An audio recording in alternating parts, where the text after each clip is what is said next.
Добрый день, меня зовут Назар. Мне посчастливилось трудиться в 3 арктических районах: Момском, Эмено-Батантайском и Алаяховском. Я воочию убедился, что коренные жители живут и трудятся в экстремальных условиях, используя технологии тысячелетней давности, что ведет к высокому травматизму и заболеваемости. Единственный шанс на спасение — это близлежащая участковая больница, где есть врач. Здесь удивительно кажется, почему Государственная Дума хочет сократить участковые больницы отдаленных наследников, провести так называемую оптимизацию. Давайте послушаем, что думают северяне. Таранным живалось, аттыкылга хатырал. Көлдөгө келдениккыла. Билген агас. Бахаларын аллары, баланы. Иккейтери, он тосянын. Адасыблар, буя висернана. Уктак вистерал. Элерин ителдау. Как видите, в стадах трудятся дети.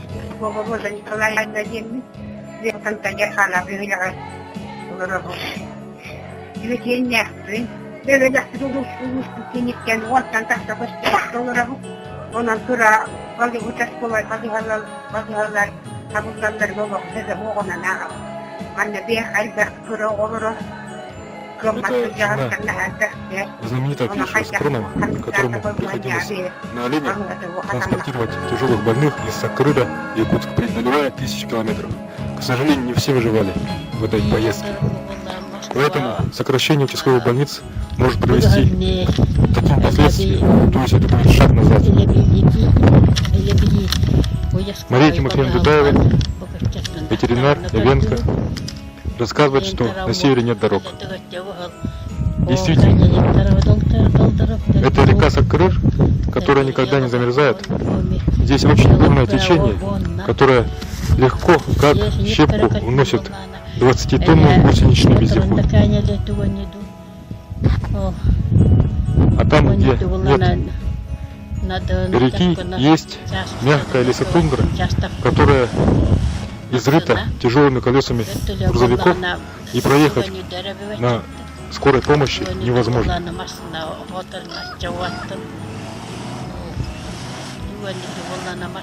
Летом полностью нет дорог, люди ходят пешком, на оленях, конях, а отважные на лодках. Это случай управления вывиха плеча, осложненного в участковой больнице села Кустур. Все врачи знают, что если не вправить вывих в первые часы, возникает необратимое повреждение нервов, человек теряет функцию конечности и становится инвалидом на годы. Стоит отметить, что в Эмено-Батантайском национальном районе в 2010 году было зарегистрировано 700 часов нелетной погоды. То есть в этот период невозможна эвакуация больного в оснащенную больницу. Поэтому шанс только на участковую больницу, где есть врач. Поэтому жители Эмено-Батантая обращаются к депутатам Тюмень, Госдумы и просят не закрывать участковую больницу, прислушаться к их мнению. Кроме того, необходимо оснащать районные больницы. Эмено-Батантайский национальный район – место компактного проживания коренных малочисленных народов севера эвенов. Это единственный район республики, где нет операционного блока и реанимации. 1 час полета на Ми-8 стоит 300 тысяч рублей. Это равноценно стоимости кислородного концентратора. Поэтому стоило бы купить кислородный концентрат вместо затрат на санавиацию. К сожалению, врачи, приехавшие в программе «Земский доктор», пока не научились вырабатывать кислород из ягеля оленя.